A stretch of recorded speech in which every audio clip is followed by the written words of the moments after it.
Hi, and welcome to Chapter 10. This is a chapter on managing teams and how to work in teams, why should we work in teams, etc.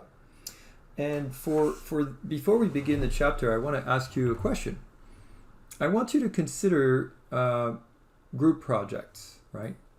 And why there are so many group projects in business programs.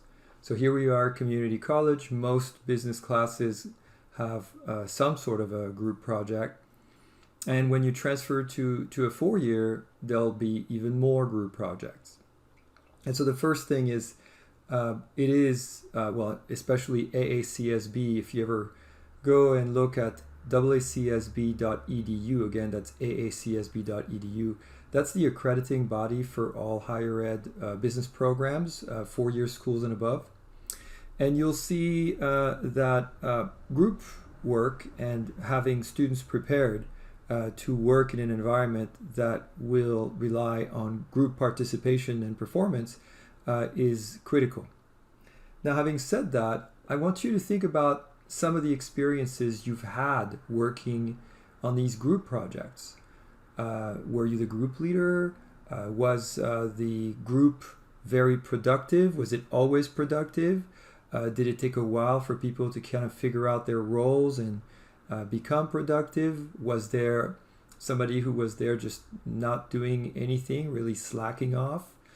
And so if that's the case, this chapter will be very useful for you because we're going to dive deep into managing teams, but also what are the advantages and disadvantages of teams, the kinds of teams, how to make sure that what are the team characteristics, and how to make sure that the teams are high-performing teams. And so let's get started with the learning outcomes.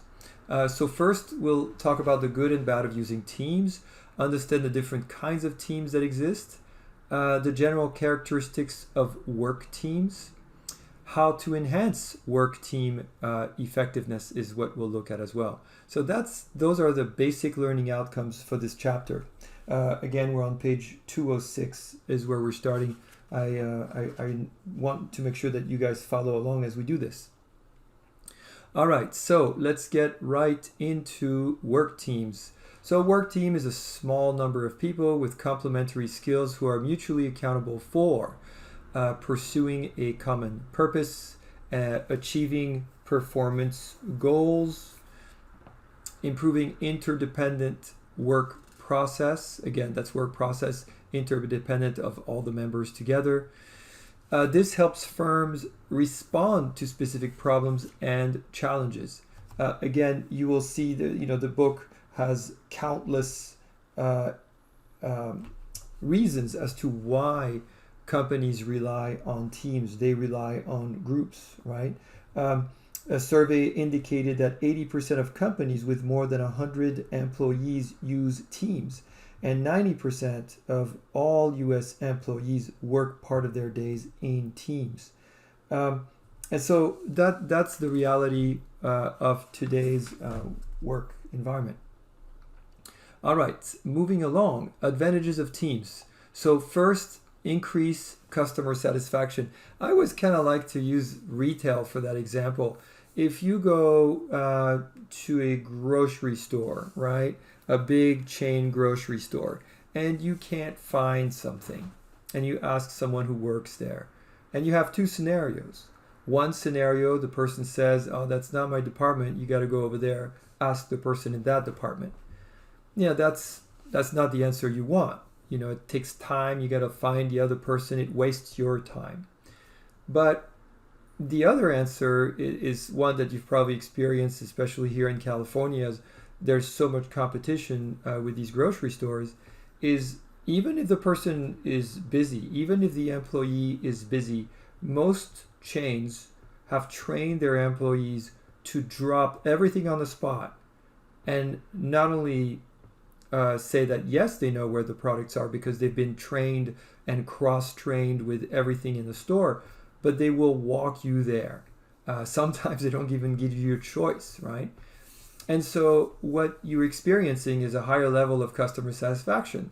because all of a sudden this person who might not even be in this department or in this area that you were seeking help with can still perform that duty. This has also been demonstrated with car dealerships, right? In the old days, many car dealerships still do this today, where a salesperson is up and they have a quota, and they're going to be the one person dedicated to help you until you agree, and then they send you off to the finance department, etc.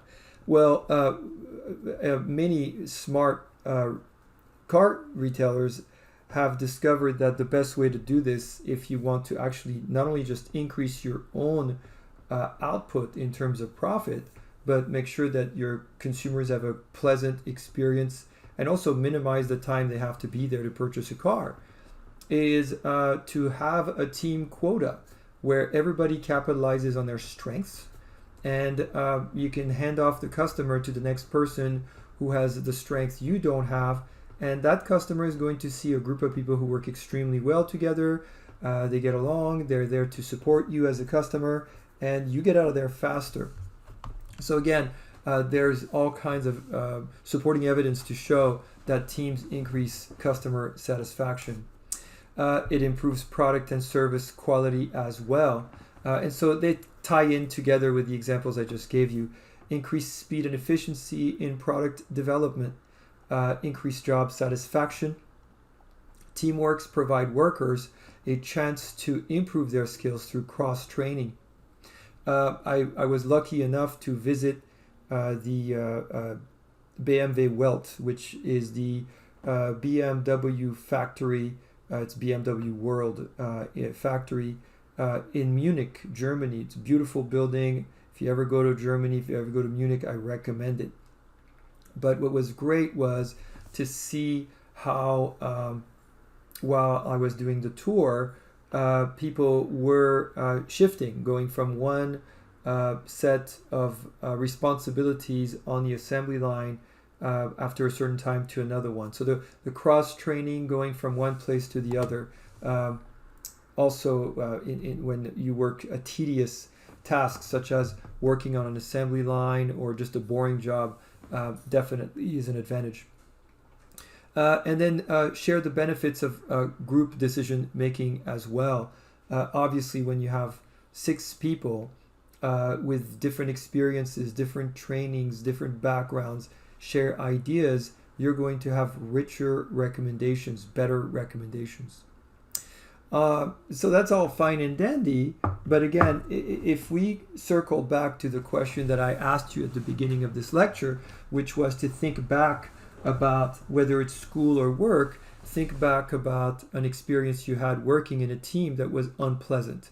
Think back about a time where maybe, yes, there was a slacker, or the team was not productive, or somebody dominated. You had someone who tried to bully everybody, into their following their opinion. So yes, there can be disadvantages to teams. So let's dive into that. This is a quote from Groucho Marx. I'm sure you've heard it before. I don't want to belong to a club that will accept people like me as a member. So that's kind of the essence of some of the people complaining, like, why am I in this team? I don't want to be doing this. Initially, you get a high turnover. That's one of the initial disadvantage of teams. In fact, the example here from your author on page 209 is about Zappos. I know we've talked about Zappos before. When Tony Hsieh, the founder of Zappos, co-founder, created this holacracy, which removed your standard command and control mechanistic structure with this kind of holacracy thing. Initially, 1,500 workers quit. I mean, that's massive, 14%, and that's after 3 months. And then 10 months later, that was the total was 18% of the company. And so a lot of people were not okay with that. And if you want to know more about that, by the way, you can check out the website, How We Work at Zappos, and it'll explain the holacracy. A little update here in October 2020.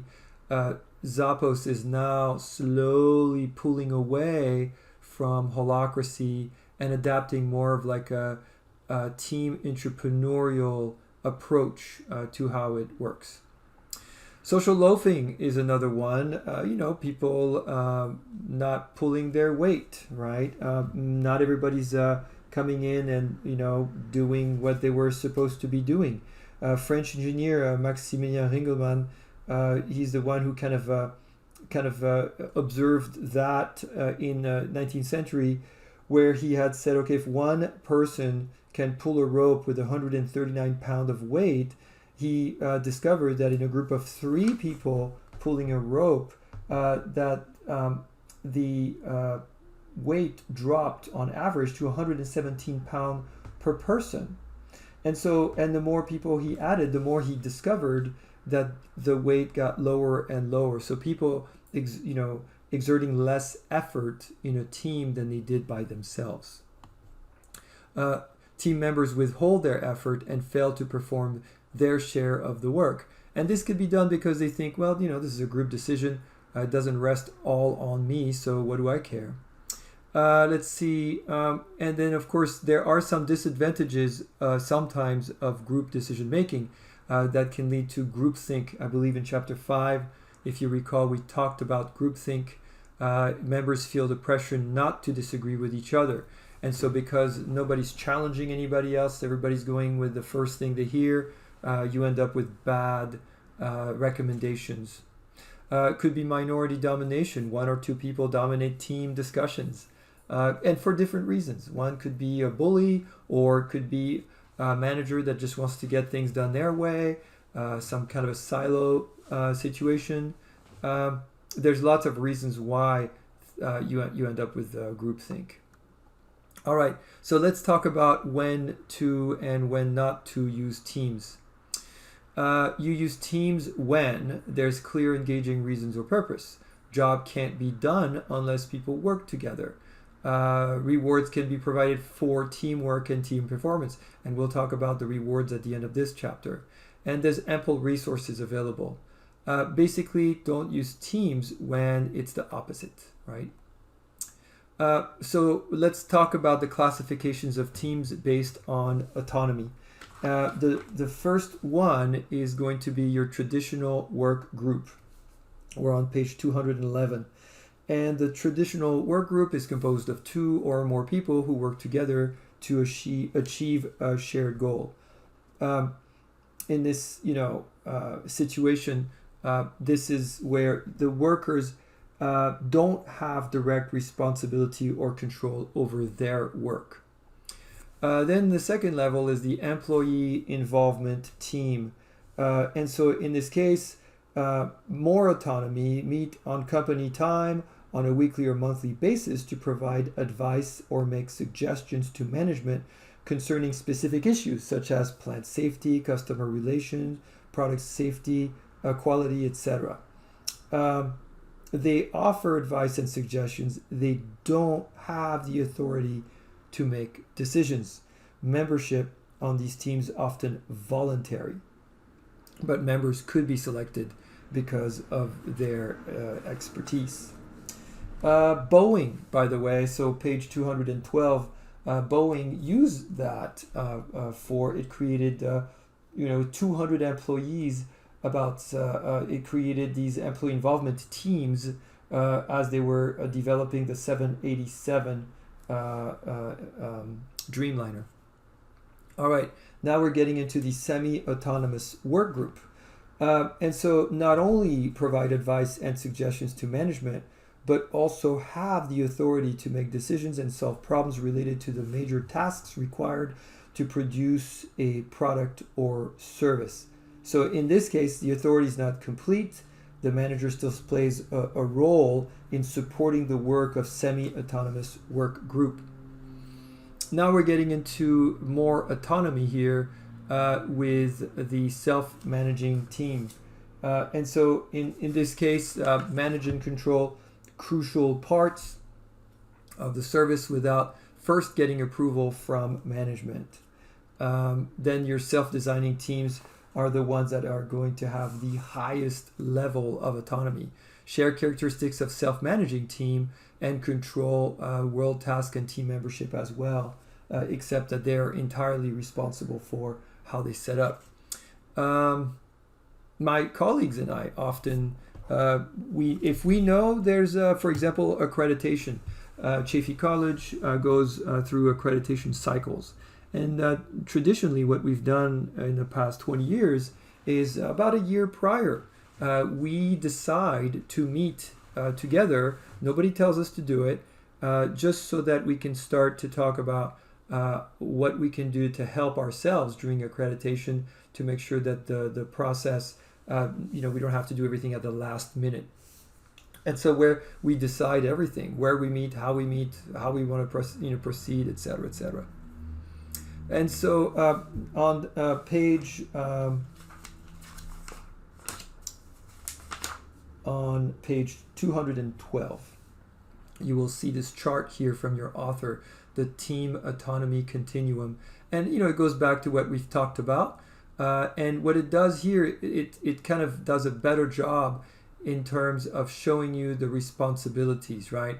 Who controls the design of the team? Well, self-designing team, again, has the highest level of autonomy.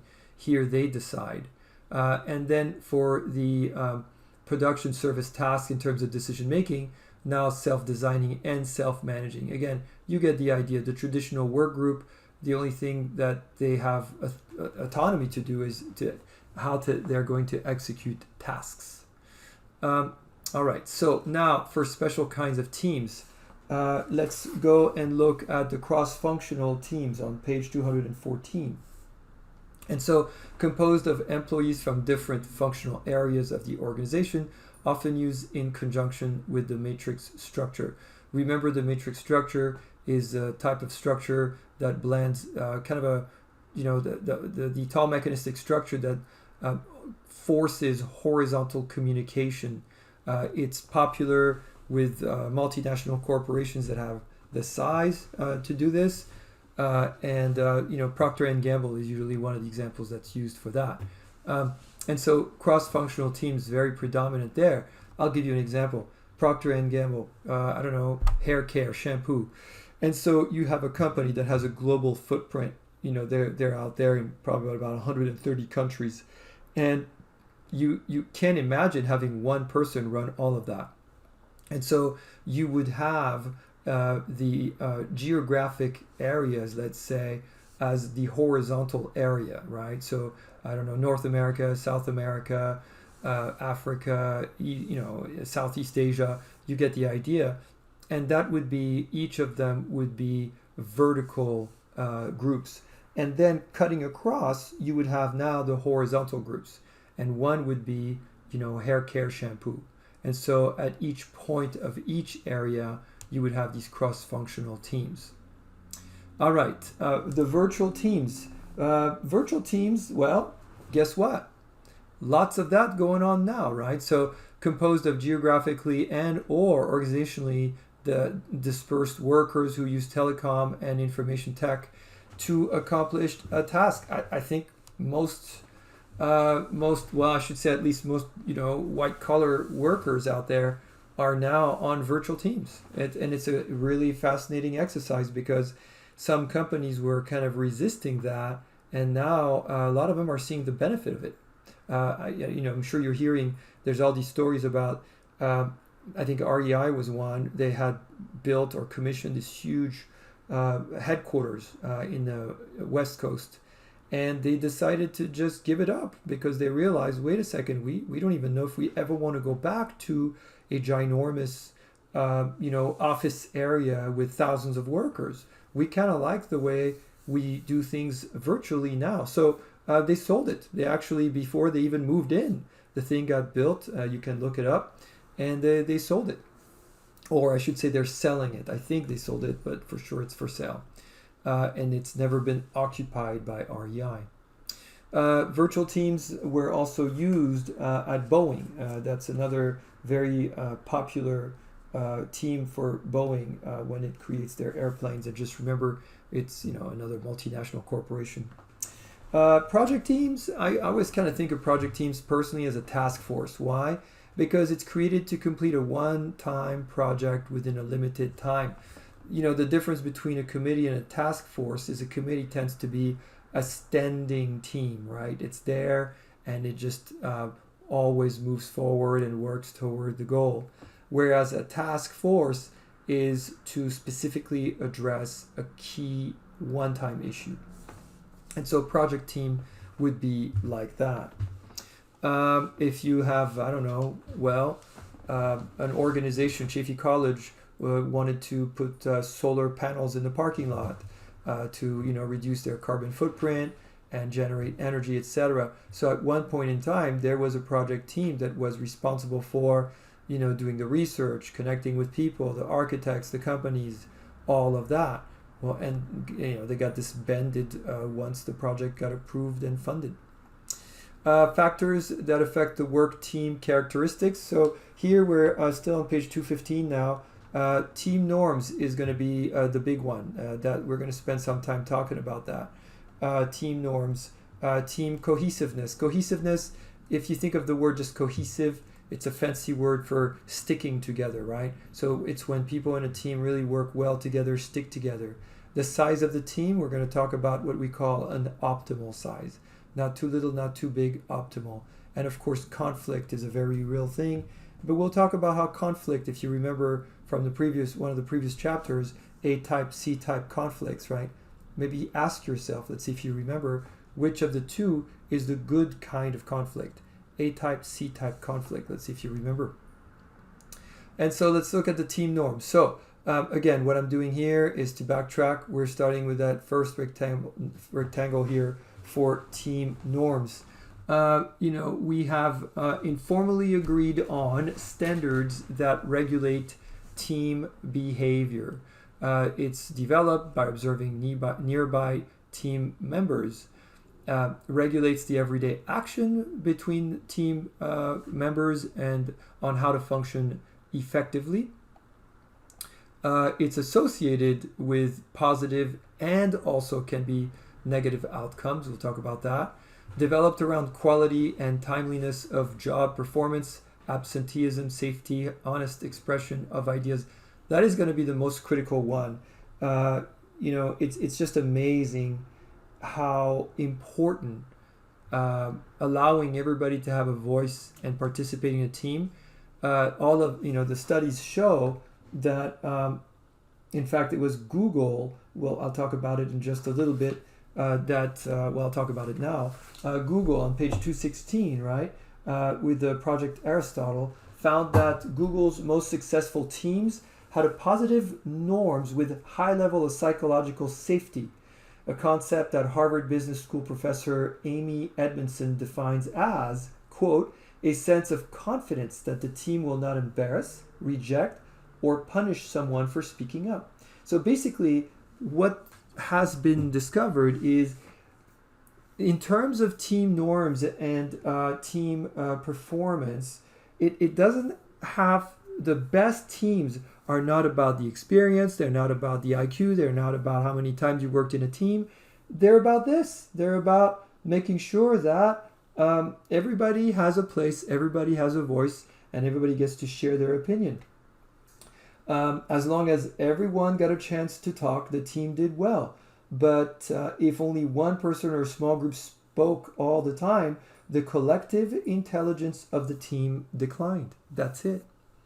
And so that's going to be a big part of really approaching norms and why it's so important to understand team norms. Members of a team with negative norms are more likely to perform negative behavior. So talked about that. I'm very, very lucky. I work with great colleagues. I've been at Chaffey now. This is my 20th year. I was hired in 2000, so 20 years. And for team cohesiveness, I know it's going to sound dorky, but this is what I had to do. I had to put a picture of Professor Abel Chan and Professor David Karp, my two colleagues, business law and business professors. And I really feel like for me, in fact, this is at Professor Karp's house. We like each other. We hang out together. We meet. We're highly, highly productive. And it's just so nice because we look forward to seeing each other. And I would say we're extremely cohesive. So again, the extent to which members are attracted to a team and motivated to remain in it, high level of cohesiveness.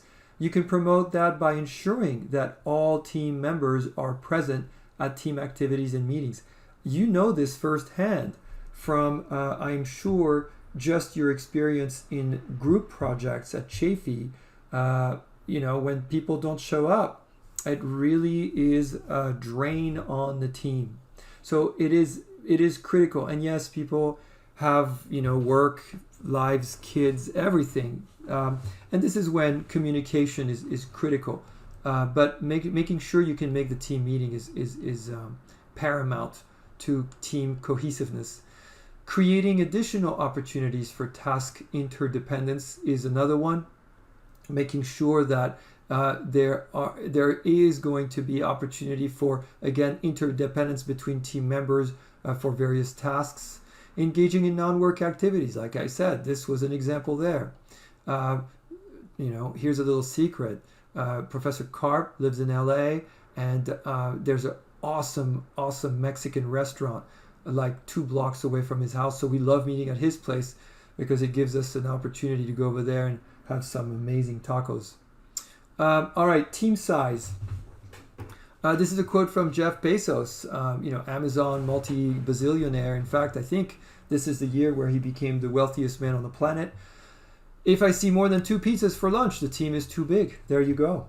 And so that's a quote from him about team size. Very small or very large teams may not perform as well as moderately sized team. So we call that optimized size, optimization. That means the best size. It should be small enough for members to get to know each other, provide each member with the opportunity to contribute.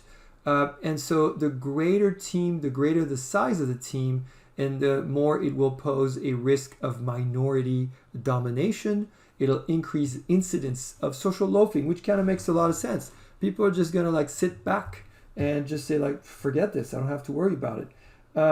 Let's see. There's a rule, 4 to 6 is about the right number, right? Every book has some variation, but here we have some, 4 to 6 people.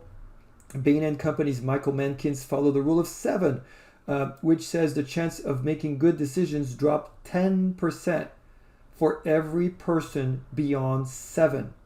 By the time you get to 17 people, the chances of you actually making a decision are 0. And so he makes sure that he doesn't go anywhere lesser than 4 or greater than 7. So that's the optimized size there. Let's see. Let's go into conflict, team conflict. So arises from disagreement over team goals. By the way, like I said, conflict doesn't have to be bad. When you have smart, talented, experienced, capable people, they will disagree, and that's healthy. If you think about a democracy, for example, there's going to be conflict. It's healthy. And so, the team conflict, on the other hand, it can be constructive and it can also be destructive, right? So the types of conflict, this is review. Cognitive type. I asked you earlier, let's see if you remembered. The cognitive, the C-type conflict, focuses on problem-related difference of opinion. I always think that, this, because if you think about the term cognitive, the way that I like to frame this is it's an intellectual disagreement, right? People are having intellectual disagreement over an issue, right? And so if we're in a meeting and, person X says to person Y, why don't we try this? And person Y says, that's a bad idea. It won't work because whatever. Person X might decide not to volunteer again, number 1. But number 2, they might decide that person Y is a jerk because they didn't like their idea. So this is the emotional reaction that can occur because of a personal disagreement. And so that's the A type for effective, right? My students have said before it's A type because maybe that person's can be described as something starting with the letter A. I don't know what they're talking about. Anyway, so your goal as a manager, or your goal in a team, is to ensure that the conflict stays at the C type. And you do want that conflict, by the way. It's healthy. It's going to generate more ideas. This is reduced by using cognitive conflict to address work problem in a manner where it minimizes occurrence of effective conflict. So now that we've done this, let's talk about the stages of the team development. If you think about these group projects that you've had, right? The first day is kind of exciting. You get together, you meet these, 5 other people in your class, and you're writing your information down on your syllabus with their cell phone number and their address, email address, and their names. But then very quickly, you'll talk about other things. What classes are you taking? Blah, blah, blah. And so there are stages to team development. The first stage is forming. Initial stage of development in which team members get acquainted with each other. So that's what I've just described, the forming stage. You also are smart at the forming stage to go over people's strengths. What are their majors? What are they comfortable with? What are they confident with, etc. And then we get into storming, characterized by conflict and disagreement. So again, that's a natural evolution of the stages of development, right? As team members begin working together, different personalities and work style may clash. Team members become more assertive at this stage and more willing to state opinion. So, this is where if you have 2 people in the group that are used to leadership roles, then there might be a little bit of friction between them as to who's going to be the leader. If you've ever been involved, if you've ever had to go to jury duty and you got selected for a jury, you might even have seen that in just selecting the foreman, or the foreperson, I should say, where sometimes 3 people want to be the foreman. So it's kind of interesting. Team members disagree over what the team should do and how the team should do it. Then we're getting into norming. By now, team members begin to settle into their roles. Group cohesion grows and positive team norm develop. So now things are really kind of, finally, the team is going into a very good constructive build up to the presentation, to the apex of the work. Performing is the last stage of development. So here, performance improves because the team has matured into an effective, fully functioning team. In my teams, for my classes, and I think most of my colleagues in my area do the same thing, we actually make it so that you can't fire a team member. You're stuck with them. But to keep it fair, if there's a student who's not pulling their weight, students evaluate one another. There's a peer evaluation form that is anonymous that gets submitted at the end of the semester. And that way, if let's say the group gets 80% overall, and student A got 100% peer eval, 100% of 80% is 80%. Student A gets an 80% mark overall. Student B, let's say the flake, gets a solid 50% peer evaluation. 50% of 80% is 40%. That student effectively flunked. And so that's how I do it, because in truth, things don't work out the way you think they're going to work out all the time, right? And if you have someone who is, flake in your group, you might still be stuck with them, but at least they won't get a free ride. As the team passes through the stages of, denorming, destorming, and deforming, performance may decline. So what this means is that, it's not often just perform and adjourn.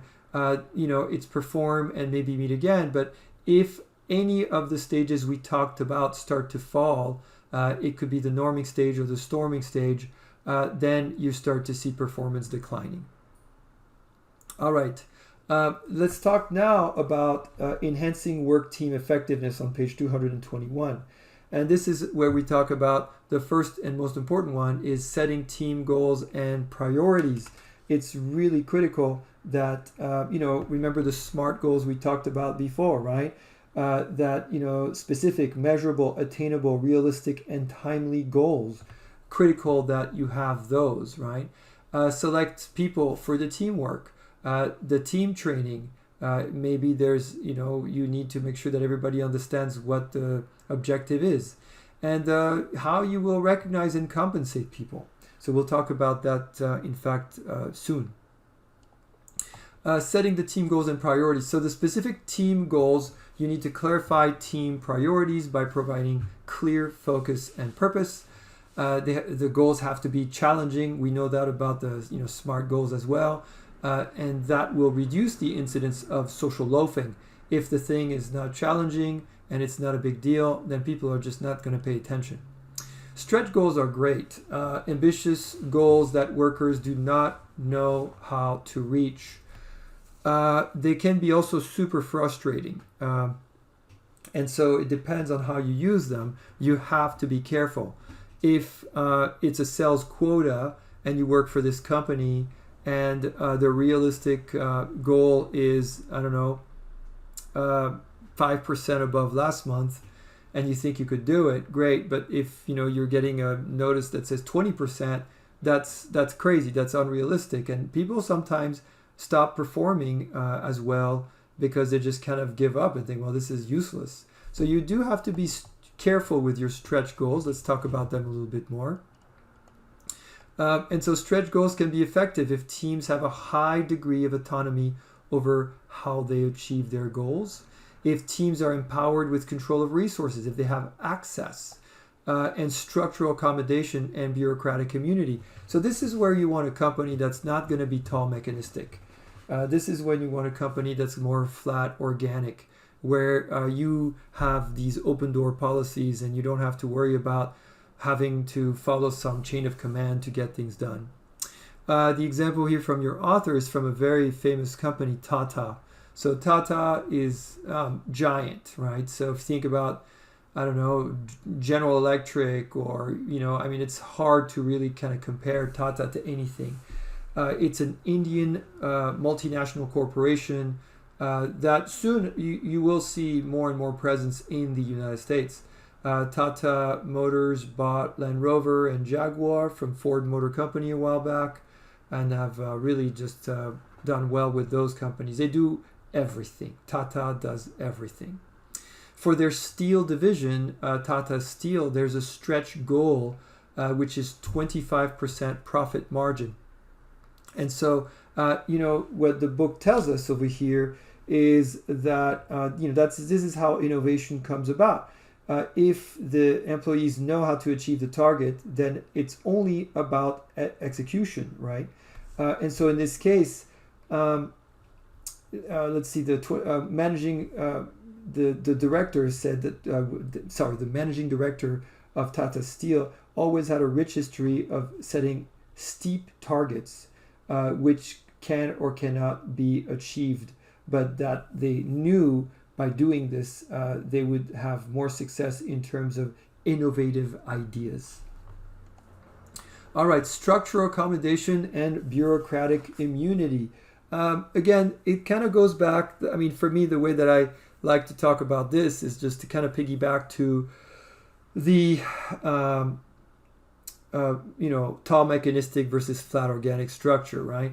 Flat organic structure, less chain of command. That's what the structural accommodation here implies, right? Giving teams the ability to change structure, policies, and practice if doing so helps them meet their stretch goals. The bureaucratic immunity is the ability to make change without first getting approval from managers or other parts of an organization. Lots of empowerment there.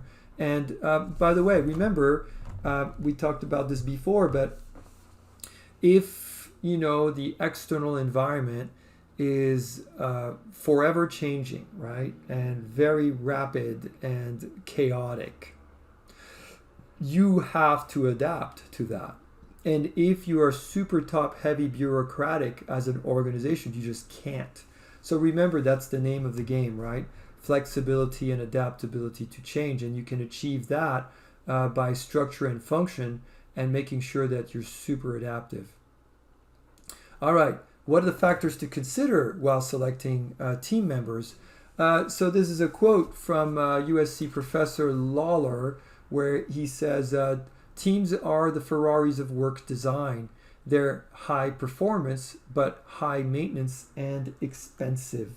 So that's a good visual there, I think, about, how to, what are the factors that you should consider as you decide that you're going to do this team thing, right? And so one of the big ones is just the nature of your employees, individualist versus collectivist in terms of people's personalities, right? So the degree to which a person believes that people need to be self-sufficient and that loyalty to oneself is important, more important than one's loyalty to a team or company. That's dangerous,